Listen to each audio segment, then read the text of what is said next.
paglipad ng katotohanan, pagmulat sa mata ng bayan. Radyo Pilipinas! Pare, narinig mo na ba ang balita? Ha? Anong balita, pare? Yung balita tungkol sa pagpapaimbestiga kay dating Pangulong Rodrigo Duterte. Ay, talaga ba? Bakit daw? Hanga pa naman ako sa PRRD noon. Naku, nais kasi ipaimbestiga ng Senate Committee yung war on drugs na ginawa niya noong siya pa ang Pangulo ng ating bansa. Bakit naman daw?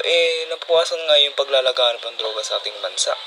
Nabawasan nga pare, pero ang dami ring namatay. Maraming tao ang nadamay. Maraming napagkamalan lang.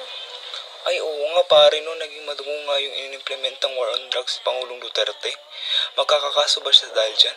Siguro pare, dahil sa mga pinagsasabi niya sa hearing, baka mas mapalakas ang kaso ng ICC para sa kanya.